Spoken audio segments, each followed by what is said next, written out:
Uttarkashi tunnel से 41 मजदूरों को रेस्क्यू करने वाली 12 सदस्यीय टीम इस वक्त सोनीपत में है और सोनीपत में उनके लिए सम्मान समारोह है वो रखा गया है।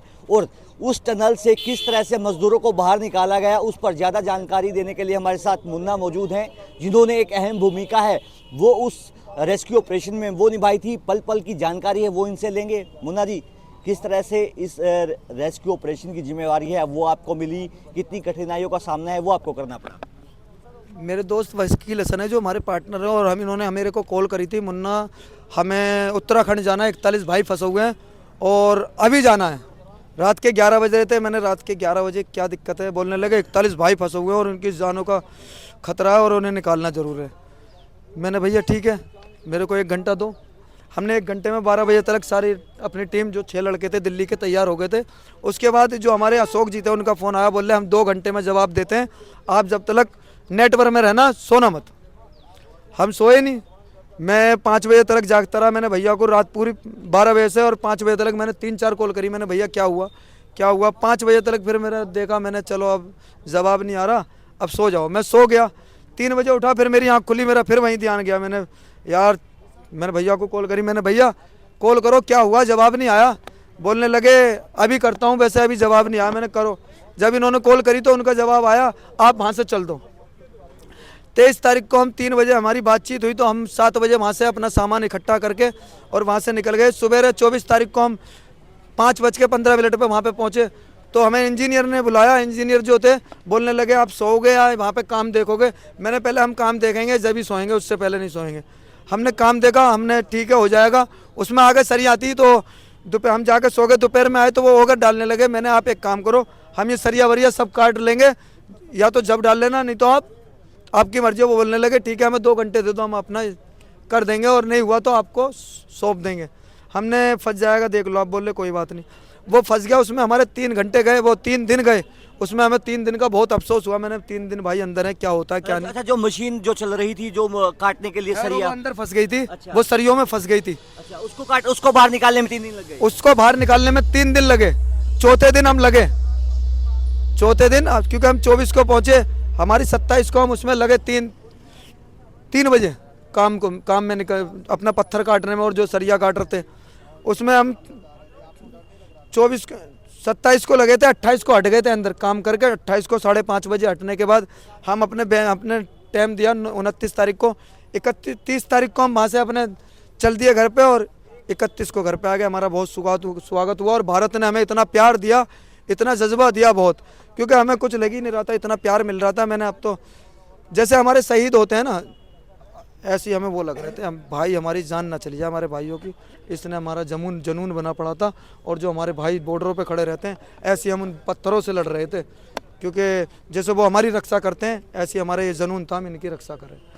मुन्ना, प्रधानमंत्री नरेंद्र मोदी की तरफ से पुष्कर धामी उत्तराखंड के सीएम उन्होंने आपको सम्मानित किया, लेकिन प्रधानमंत्री नरेंद्र मोदी की तरफ से, योगी की तरफ से, मुख्यमंत्री या फिर अरविंद केजरीवाल की तरफ से आपको कोई सम्मान समारोह है वो उसमें आने का कोई मौका है वो दिया गया कि आपकी वो बातचीत है वो हो पाई है प्रधानमंत्री नरेंद्र मोदी से? हमारी बातचीत कुछ नहीं हुई। उत्तराखंड में हमें बहुत सम्मान दिया। हमारे मुख्यमंत्री साहब हैं, विधायक जी हैं और गाजियाबाद के हमारे एक और हैं, उन्होंने हमें बहुत सम्मान दिया।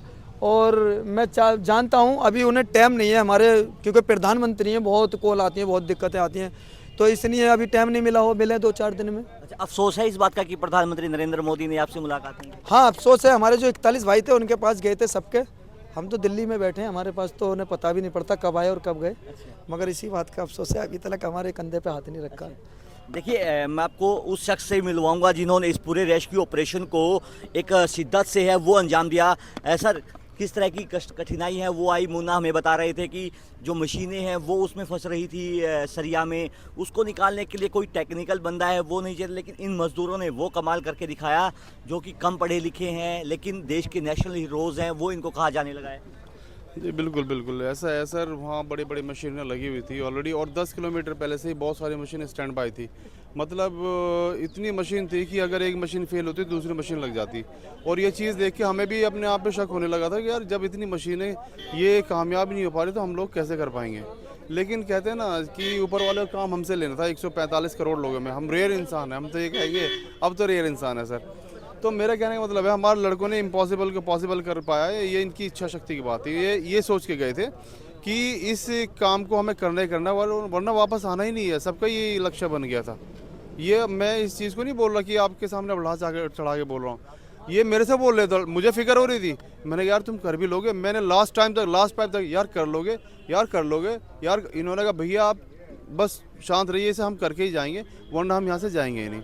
जो पूरी टीम है आपकी जिन्होंने पूरा रेस्क्यू ऑपरेशन है उसको अंजाम दिया, 41 मजदूरों की जान बचाई टनल से, ये कितने पढ़े लिखे हैं? क्या कोई ग्रेजुएशन है या फिर ये कोई सरकारी नौकरी पर काम करता है? सर इनमें से बेचारा कोई भी पढ़ा लिखा नहीं है, सब मजदूर तबके के आदमी है। कोई किराए पे रह रहा है, बहुत बुरी स्थिति में। अगर आप इनके घर पे जाके देखेंगे तो आज भी चूल्हा जलाते हुए मिलेंगे सर। ये आज की स्थिति ऐसी, किसी का प्लास्टर नहीं है, कोई किराए पे रह रहा है और इनका जीविका बड़ी हार्ड है सर, मैं ये बताऊँगा। कोई सरकारी नौकरी नहीं है? अरे सर सरकारी क्या, यहाँ तो प्राइवेट में भी रोज़ काम नहीं मिल पाता। देखिए हमारे साथ वो शख्स मौजूद है। जी सर। सर एक चीज़ और मैं कहना चाहूँगा, एक इसके लिए एक हमारे सीनियर है सर, MD नईमुल्ला फैज़ी करके है लखनऊ में सर। मैं उनको इस चीज़ का सर बिल्कुल क्रेडिट देना चाहूँगा। मैं उनके यही काम कर रहा था जब मेरे पास एक कॉल आई थी, और उन्होंने जब मैंने उनसे इस चीज़ के लिए बोला, नईमुल्ला फैज़ी करके है, इनकी कंपनी ड्रीम एंड प्लानर है। उन्होंने सर बोला कि हसन तुम अभी काम को ड्रॉप करो और इस काम के लिए पहले जाओ, आप इसे आप शॉर्ट आउट करो। और सर ये अभी उनका बिल्कुल लास्ट टाइम चल रहा था जब उन्होंने हमें भेजा। अब उनका काम का नुकसान, बहुत ज़्यादा नुकसान हुआ मैंने सुना है।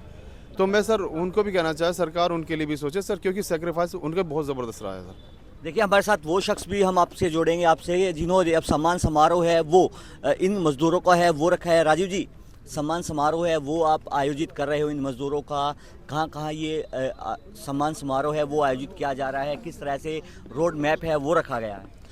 देखिए सबसे पहले तो इन सभी योद्धाओं को हम लोग जो दिल से सलाम करते हैं कि जिस तरह से पूरे देश के अंदर विदेश के अंदर जो है हमारे इन योद्धाओं ने उन 41 जिंदगियों को बचाया।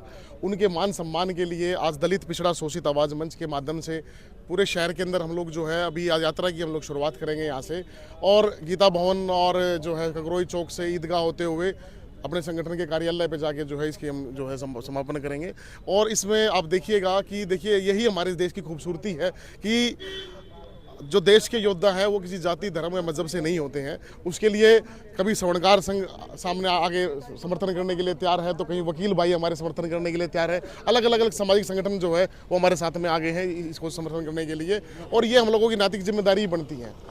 और दूसरे तौर पे हम कहना चाहेंगे कि हमारी सरकार से भी ये डिमांड है कि इन भाइयों को जो है 50 लाख रुपए जो है पर व्यक्ति जो है इन जांबाजों को मुआवजा मिलना चाहिए और इनको सरकारी नौकरी मिलनी चाहिए। देखिए सबसे बड़ी बात ये है, हम अपने दर्शकों को बता दें कि जितने भी मजदूरों ने टनल से रेस्क्यू किया 41 मजदूरों का, वो पढ़े लिखे नहीं हैं। दिल्ली के रहने वाले 6 मजदूर हैं, उत्तर प्रदेश से 6 मजदूर हैं, और इन मजदूरों को अफसोस है कि देश के प्रधानमंत्री नरेंद्र मोदी ने अभी तक इनके कंधे पर हाथ नहीं रखा, और उनके आशीर्वाद की ये कल्पना है वो करते हुए नजर आ रहे हैं कि कुछ ही दिनों में अगर प्रधानमंत्री नरेंद्र मोदी इन्हें बुलाते हैं, इन्हें आशीर्वाद देते हैं, तो उनके लिए सबसे बड़ा इनाम वो होने जा रहा है। सोनीपत से पंजाब केसरी के लिए सलीम मलिक। हमसे जुड़े रहने के लिए हमारे YouTube चैनल को सब्सक्राइब करें और नई वीडियो की नोटिफिकेशन के लिए बेल आइकॉन को दबाएं। अगर आप ये वीडियो Facebook पर देख रहे हैं तो लाइक जरूर करें और ज्यादा से ज्यादा शेयर करें। धन्यवाद।